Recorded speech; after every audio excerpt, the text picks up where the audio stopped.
Colnago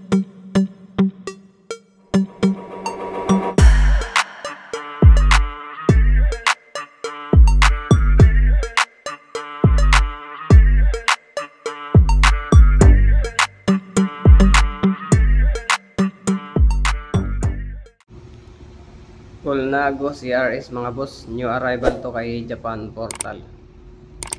Carbon Lodi, carbon to mga boss, napakaganda oh. Bagong dating lang. Sa group set mga boss, naka Shimano 105 R7000 mga boss. Naka R7000 siya, maliban dito sa caliper brake nya. Naka Tektro. Yan, naka-Tektro. Yan lang yung ano mga boss. Hindi naka 105, there is ano na, Shimano 105 R7000. Ang maganda dito sa mga ganitong modelo siya is ano na siya, ready na yung ano niya para sa electronic, yung mga naka DI2. Yan, ready na siya.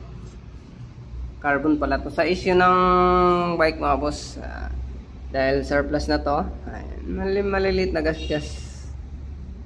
Meron pambansang gasgas kung tawagin. Saka meron dito sa fork nya yan oh. Hindi naman siya basag mga boss, hindi yan basag.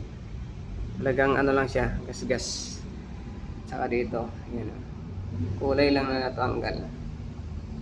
Sa size pala nito mga boss, ang top tube niya ay 52 cm.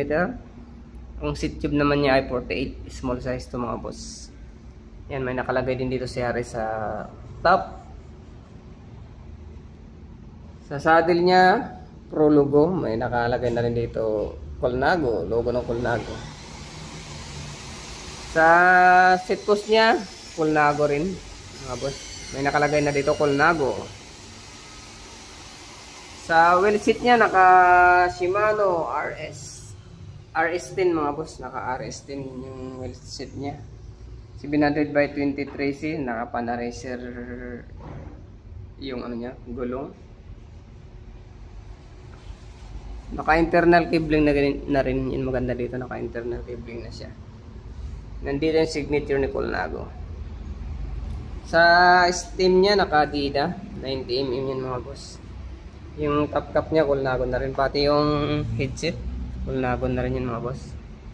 Sa drop bar niya, naka-dita rin yan mga boss. 400mm naman.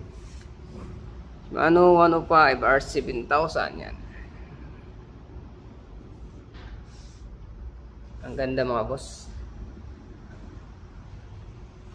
Sa price nito mga boss, 58,000 mga boss. Siyempre, negotiable pa yun sa 58. PM lang mga boss kay Japan Portal. Follow nyo lang yung page, tapos PM kayo sa page ni Japan Portal.